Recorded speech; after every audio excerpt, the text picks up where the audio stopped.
Bonsoir, bonsoir, bonjour, c'est Aide Congo Basango Télévision Bandekonanga.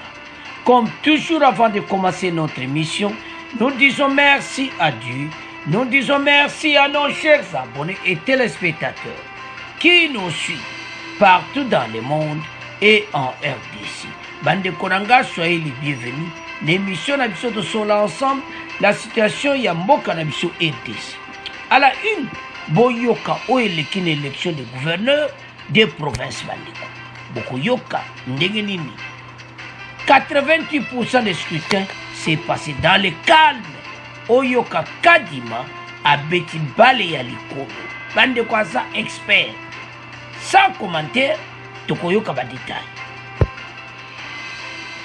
Deuxième point Bandeko Nangai. Les journalistes Bandeko, Pérou Loire, radié de l'Union de la presse du Congo. Na Oya Salaki, dont va botter les titres na journaliste na RDC. Alors, tous à la connecter, nous partageons ensemble. Alors, Bande Konanga, on va commencer cette émission avec élection Bande Koyaba gouverneur. Tebsaki Bino était Kadima Aza expert. Bandeko bokoyoka commentaire kuta mingi te binomo bokoyoka travail oye salami.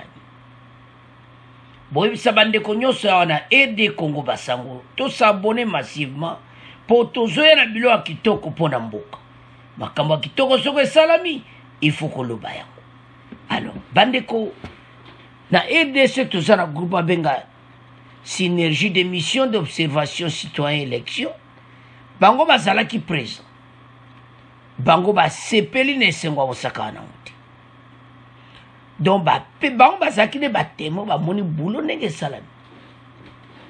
Ba ekolo bana la presse. Donc c'est ça l'autolinga mboka na biso ekoma boy. Ba journaliste ba lo ba vérité. Ba organisation zo lo ba vérité, partout zo lo ba vérité mboko ke liboso. Au lieu que to yana ba mensonge ba manipulation. Alors bandeko Kadima à l'accès ba congolais ba benga ango nini oyo kaka top class super Kadima po bandeko eleki ata oyo côté technique kitoko ba machine à voter do makamu nyonso propre dans le calme ata mobulu moko te o mbutu mbutu. Voilà bandeko soko ye musa na yo yebi yango sono tala bandoki ya Congo banba pimela biso Kadima azala président ya sini tebisa bino ke toze l'élection ba gouverneur tokoloba. Alors élection salami bandeko propre sans commenter. Il y a des familles gouverneurs ma solo oyo kaka donc oyo ka machine à voter de kitoko. Élection de gouverneur à 98%, le scrutin s'est passé dans un climat apaisé et la machine à voter a fonctionné correctement. La machine à voter a fonctionné très propre. Quant à l'environnement du lieu de vote, à 98, le scrutin s'est passé dans un climat apaisé dans toutes les provinces. Les membres de sécurité étaient présents et en nombre suffisant. Quant au déroulement du scrutin, il a été constaté la disparité des heures d'ouverture des bureaux de vote. Tout le matériel était en place avec l'usage de machines à voter. À 100%, la machine à voter a fonctionné correctement. La présence des témoins, des partis et regroupements politiques ainsi que les observateurs. À 98%, le secret de vote a été respecté. Aucun incident majeur de nature a impacté. Bandeko, et c'est ça. Kadima Laxiba Congolais, qui est un expert en matière électorale, on sale le hitoko. Et loko, tozo luka yango. Alors, bota loko la maman a vu docteur Isabelle Yumba Kalinga Yabimi, gouverneur à Olomami. Bandeko kitoko makambo ndenge leki lelo. toji ba gouverneur ba maman ba baksami eza propre pekitoko. Alors à 100% la machine à voter a fonctionné correctement. La présence des témoins des partis et regroupements politiques ainsi que des observateurs. À 98%, le secret de vote a été respecté. Aucun incident majeur de nature a impacté. Voilà. Kadima na yeba ke akolakisa biso kayebi musala. Yango ete. Bato bazaika kuregrete. Ozandeni. Yango. Bandoki ya Congo sikoyo meteme bibi. Passe présidentiel kozalaka ka propre. Ce monde bakoki motatie mobulu te. Makambo eleki propre, situation eleki bien. Malgré bakene kuna na sit-in opposition. Mais ça peut le côté échec total la sit-in. Bamusuku bakangai bangoko. Bulana na mission na bisomusu. Alors, tout ça une élection il y a ba gouverneur. Talent il y a Kadima. Et lakisi na élection que Kadima ayebi musalu na niveau likolo. Parce que bandeko azaki observateur na Nations Unies atambona na makambo élection. Mutabu aye musala bopimela biso ye. Butika la regret. Alors, bandeko nangai Toyoka ndema solongo lekaki bon to continuer mission na biso. Élection des gouverneurs de 14 provinces en République démocratique du Congo. Les scrutins ont eu lieu ce vendredi dans 13 provinces et dans le calme. 11 provinces connaissent déjà leurs nouveaux dirigeants. Le Congo central et la Tchopoel attendront encore quelques jours avant de connaître le nom de leurs gouverneurs respectifs, car les deux premiers candidats des élections de ce vendredi dans chacune de ces provinces doivent aller au deuxième tour. Plus de détails avec Pierrot et Lameji. Élu par 18 députés sur 22 votants, Kishabongo Radia Bukindanda Hubert a été porté à la tête de la province du Maniema, accompagné de Yuma Yafali Bernard comme vice-gouverneur. La province du Kassai oriental sera dirigée par Patrick Mathias Kabeyama Chabidi de l'UDPS. Il sera accompagné de Madame Julie Kalenga comme vice-gouverneur. Le Kassai central sera dirigé par John Kabeye Shikaï qui a obtenu 22 voix sur 33 votants et il sera secondé par Martin Makita Famba comme vice-gouverneur. La province de la Lomami sera dirigée par Nathan Ilunganumbi, élu avec 17 voix sur 26 votants. Notons que 3 femmes ont été élues comme gouverneur. Il s'agit d'Isabelle Yumba Kalenga Mushimbi, élue avec 17 voix sur 28 votants pour diriger la province du Olomami. Rita Bola, qui va diriger la province de Maïndombe, ainsi que Julie Ngungwa Moyuma, élu gouverneur de la province du Tanganyika avec 14 voix sur 25 votants. Le Sankourou sera dirigé par Jules Lodi Emongo, candidat indépendant, qui a été élu gouverneur. Au Bazuélé, c'est le professeur Nzanza Mombiti qui a été élu gouverneur de province et qui sera secondé par le chef des travaux Christophe Kondianga, vice-gouverneur. La province de la Mongala sera dirigée par César Limbaya, élu avec 13 voix sur 20 votants, et son vice-gouverneur c'est Blaise Mongo. La province du Congo central devra attendre le deuxième tour qui devra départager Madame Nefertiti Ngudjanza et le docteur Kimbandou qui ont obtenu 10 voix chacun. Même situation dans la province de la Chopo où Madame Nikomba Madeleine avec 11 voix va affronter au second tour Tony Kapalata qui a obtenu 9 voix. La province du Congo a vu Saturné Tangandandou élu vice-gouverneur avec 20 voix sur 20. Gérard Mulumba Wankongolo, dit Jekoko, a été élu vice-gouverneur de la ville-province de Kinshasa avec 46 voix sur 48 votants. Rappelons que la majorité des candidats élus ont été présentés par l'Union Sacrée. Alors, bande konanga tolandi biso nyonso wana eleki dans le calme. Bandeko Kadima laksi bulu na ye makampenda oyo kaka propre. Quant à l'environnement du lieu de vote, à 98%, le scrutin s'est passé dans un climat apaisé dans toutes les provinces. Les membres de sécurité étaient présents et en nombre suffisant. Quant au déroulement du scrutin, il a été constaté la disparité des heures d'ouverture des bureaux de vote. Tout le matériel était en place avec l'usage des machines à voter. à 100%, la machine à voter a fonctionné correctement. Bandeko botanga tuchili biro. Bandeko Kadima a lakisi que voilà le boulot. Oyonga naza expert pour bolinga bo ratenga. Effectivement Kadima tonto rate yo. Oyebi boulot boy. Eh bakuti biloko nyonso prêt. Musala pena kitoko. Donc pas tout présent na kata bureau à vote. Bandeko eza ya koinda. Donc oyo pena na 2023 toko yo kasango. Bokomona donc oyo kaka élection on dirait à poto. Toza Kadima sont vraiment solo. Alors machine à voter tamboli très bien. La présence des témoins des partis et regroupements politiques ainsi que des observateurs. À 98%, le secret de vote a été respecté. Donc, Seni a sali boulot moko propre. Makamutu eza respecté. Bon, mboke ke liboso te comment. Et loko tozana besoin yango. Et dese et kende liboso. Oh, vraiment. À 90% bandeko, les secrets de vote sont respectés. Aucun incident majeur de nature a impacté sur les résultats. Babi ata incidenté, mayu ezate, corruption ezate, donc bazo pour, ozo mona pera que bazo voter dans le calme. Ah, nzambe nangai. Sono tala makamaboui. Muto bien le kola Kadima. Balinga ba raté bisoyi. Bandi ko pesa akanda. Et pesa pasi donc. Hein? Yango makamba ndenge bandaki yango pe inyo sacré pe ba yindi saki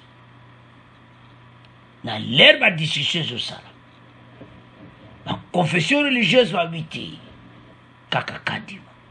Félicitations parce que et c'est na senko balinga Kadima te soto tablo kabo bozo boya muta bien boy toko mona bino ba banani.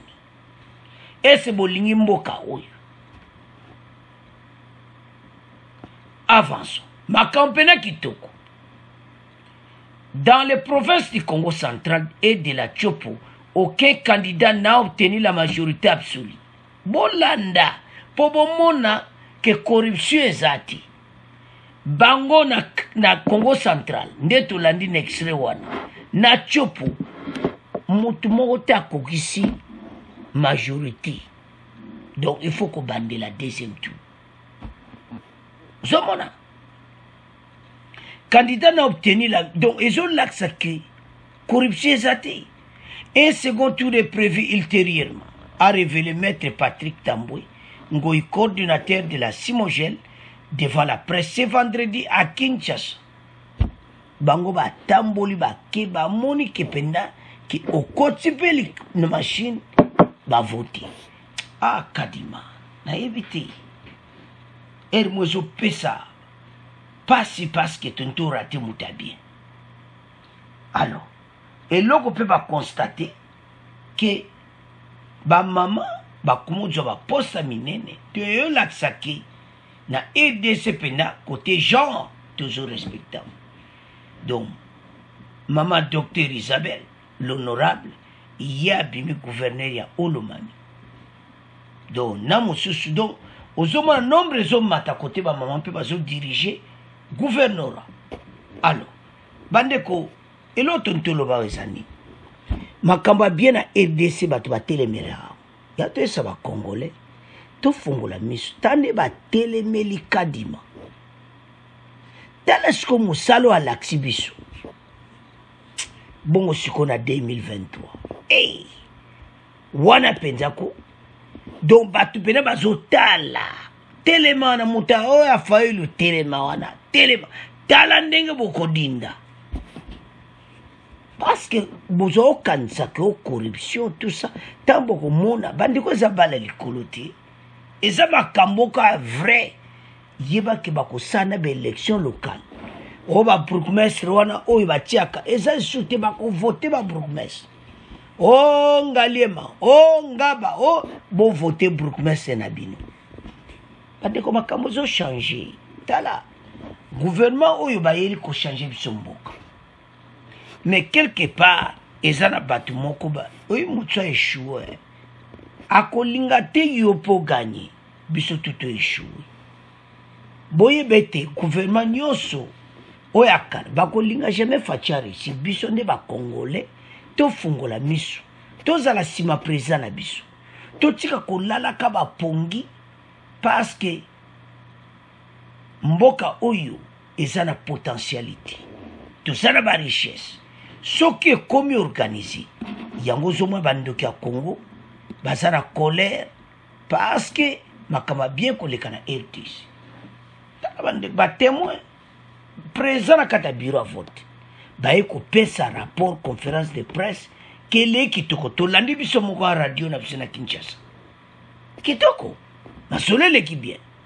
alors bandeko na ngai ese esengo kadima lati expertise na ye c'est à ce point tokomotika premier point tokomokende na deuxième point. En bref, l'Union nationale de la presse du Congo, UNPC, a radié le journaliste Pero Luara Claude et lui a retiré la carte d'identité professionnelle du journaliste congolais. Cette décision est contenue dans un communiqué de presse publié hier jeudi à Kinshasa. Pour rappel, dans une vidéo publiée sur les réseaux sociaux, Pero Luara a tenu des propos dégradants à l'endroit du chef de l'État. Entre-temps, le parquet général près la cour d'appel de Kinshasa-Gombe a émis un mandat d'amener à son encontre. Alors, chers téléspectateurs, Pero Luara, radié de l'Union de la presse du Congo. L'Union nationale de la presse du Congo va suspendre de la coopération. Parce que, acte ya sali, je ne sais pas. Ce qui vraiment m'a kansinaye et zaraki wapi. Tant wazolo makambo yo. Il y a un chef de l'État, un ministre, donc makambo do langage moko on peut pas utiliser par bakonzi. Et ça possibilité. Bandeko, ba journaliste va poser ma question ma casse mais il faut ça certaines politesses. Alors, azara dit parce qu'à koki kozala c'est le bango à koki te kozala journaliste. Il est maintenant indépendant à ce place à cause donc bazo lukisai. Alors, ils ont radié le journaliste Claude Pero Luara de la corporation. Et lui a retiré la carte d'identité professionnelle du journaliste congolais. Botoli et carte d'identité journaliste congolais. Cette décision est contenue dans un communiqué de presse publié ce jeudi 5 mai à Kinshasa. Dans une vidéo publiée sur les réseaux sociaux, Pero Luara a tenu les propos dégradants à l'endroit du chef de l'État. Entre-temps, le parquet général près de la cour d'appel de Kinshasa-Gombe a émis un mandat d'amener à son encontre. Dengazawana a recherché. Alors, vina yo et baby, au baby si boulot na yo zako sala, ba abonné bazo landa yo, ba ko juger comment. Bandeko, kozali boso ezali, tant aux autres les cannabis mission, aux autres représenter Mokili. Mokili baza kotala yo. Faut luka ozana langage moka kitoko. Yango tozo senga. Bande konyonso. O baza ba journaliste. Tumeka kotosa. Mboka. Tango zo tosa mokonzi zo tosa mboka na yo. Tango zo tosa mokonzi te ozo yina mboka na yo yo moko. Et ça qui toko te. Alors, bande ko mena ba yebi kota azate parce que ndenge balongole déjà ba limité base ndenge azawana makamne tu baby.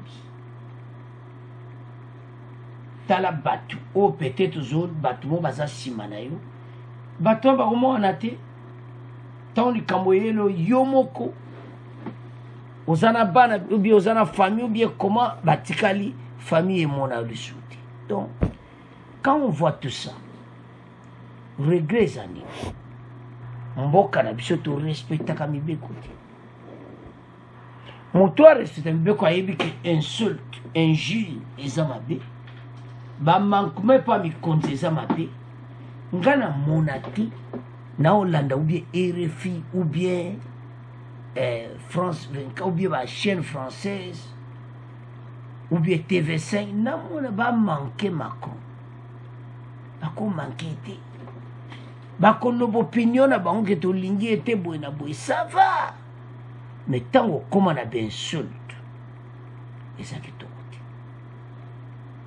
donc oyo kaka bena condamné na grande énergie ça a besoin mboka oyo ezala mboka moko kitoko ba journaliste basala boulot na bosolo bandeko émission wana kuti aye ya mandat sitolobaki toyende Union nationale de la presse congolaise. Alors union oyo sikoyo ba avantage nango ezali parce que ça qui créé à partir ou des ordres des atouts na kati ya média moto nyonso ali kozala journaliste alors que la profession ezali il faut motu alakisa professionnalisme mais dans le cas de Luara il n'y a pas de professionnalisme donc esimbiti alors monsieur Perrault et ça passe mais yomoko yebi ketano sali kam oyo tala oyo koya tala oyo koya parce que mboka na biso bandeko eza mboka mo eza beni mais moyini azolinga te bakongole bamona makambo bien batu mobo ifo baya balui makambo boye tie mboka mobulu donc journaliste okopelisa moto po tie mboka mobulu total otokoloba je crois bien son exemple ekoleke pa bandeko tu mpe bakotosa mibeko ya mboka parce que déontologie wana makambo tu a média il faut les respecter. Pourquoi Patrick Mouya a fâchaki alobelaki ye jamais oko utiliser tel langage et pas bakonzi alors ye moko ayebaza conscient soki amonani aoke makala baokanga ye parce déjà prendre des fuites pour ayebeli kamp alors bandeko na ngai tolandi biso nyonso émission tobandi kokóma na fin émission bo abonné massivement na Aide Congo Basango télévision okozala satisfait na émission bémission ya kitoko ezoya au revoir à la prochaine.